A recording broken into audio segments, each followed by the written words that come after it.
Welcome to another episode of Hollywood Now and Then with your host, Joe Callahan. Today's topic, Lord of the Rings and the Hobbit. Okay, so I got the 3 DVDs here with me.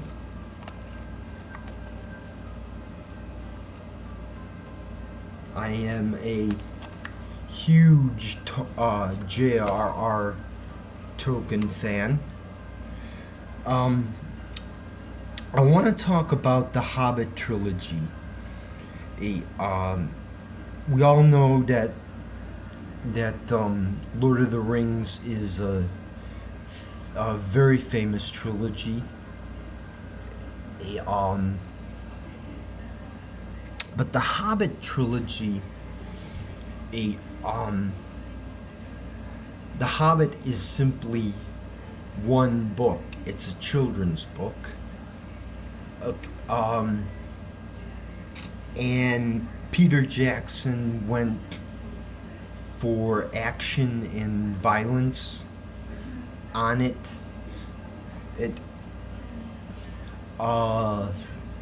It's great. It's well made.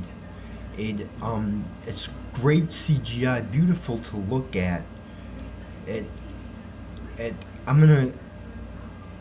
I'll explain.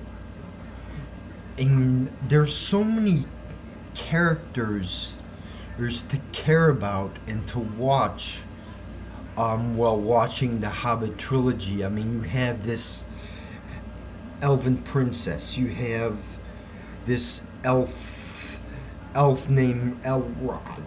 You have two wizards, Saruman and Gandalf. Peter Jackson achieved the impossible with Lord of the Rings. And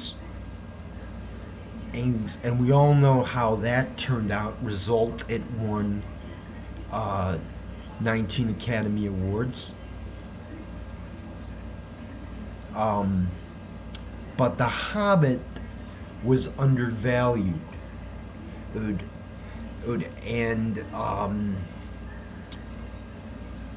it was a big.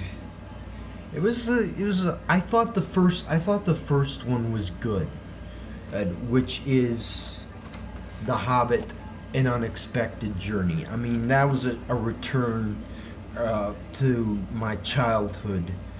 I thought Martin Freeman was spectacular as Bilbo Baggins, and Ian McKellen as Gandalf, and Richard Armitage as Thorn Oakenshield. But then we got to the Desolation of Smaug and the Battle of the Five Armies, and it got really, really dark. They went through. You see Erebor, and Dale, and the Lonely Mountain, and it's like a Dungeons and Dragons game. And you're cringing every battle between these stealth orcs who are CG, massive looking things, and it's so epic and it's so action packed. And then the dragon is about out as big as a football field. Oh, the dragon is huge. I mean, the dragon is so huge that he lives under gold. And obviously, what I wanted to say is that the Lord, you cannot surpass the Lord of the Rings, J.R.R. Tolkien, and it somewhat is unfilmable because it's a huge textbook. But Peter Jackson pushed the impossible. He pushed the envelope. And when you see Lord of the Rings on the big screen, or on any of your DVD players or on YouTube or anything like that, you're understanding that this is an achievement in cinema. Um, that usually these fantasy movies, these you know things like Willow and Kroll and Dungeons and Dragons don't do well, but J.R.R. Tolkien and his Lord of the Rings and The Hobbit is the exception. Um, it's an epic. We have not seen an epic of this size is since the days of Ray Harryhausen and uh, Lawrence of Arabia, uh, uh, and Barbarous is and Peter Jackson. Peter Jackson is an outsider. He's from New Zealand, and he's a great director. Or I think, and he is the one to tackle these Lord of the Rings Hobbit movies. I stuck with him throughout the whole way, and I like it. I really enjoyed it. It especially those orcs and especially the villains in this movie. I love Sauron, and I miss Christopher Lee, and the orcs. The orcs are cool. I would just bash them and fight them like Legios. Those, the in a time where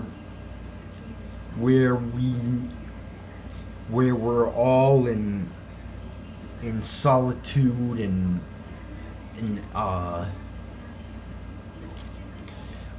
these are tough times going in the world, and I think Bilbo Baggins and Frodo Baggins, and hey, they're, I think, hope and friendship and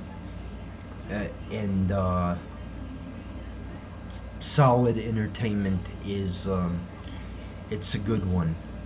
Lord of the Rings things is not exactly reality, but it is a great fantasy realm because Middle Earth is so big.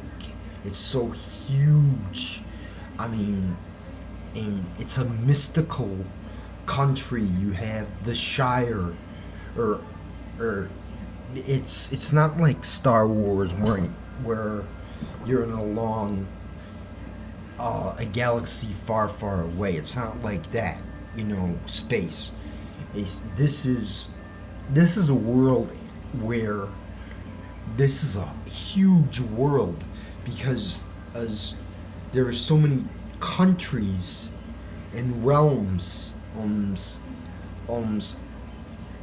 in the Middle Earth universe. As you have the Shire, which is on the northwest side of Middle Earth. You have Edoras, the capital city of Rohan, Minas Tirith, Mordor,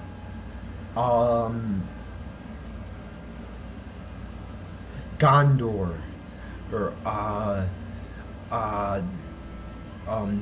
the North, Lothlorien, Rivendell. Oh, it's a huge fantasy world, a huge world, old, surrounded by trees and rivers, and mountains and canyons and dungeons and all that stuff, and it make it look it's a perfect world, and Tolkien created it, and Peter Jackson has that vision. He it's a good yarn, it's a good story, and there will never be another fantasy like this in Hollywood, because everybody's going to Lifetime movies and stuff like that nowadays. So, oh, I give The Hobbit a big thumbs up.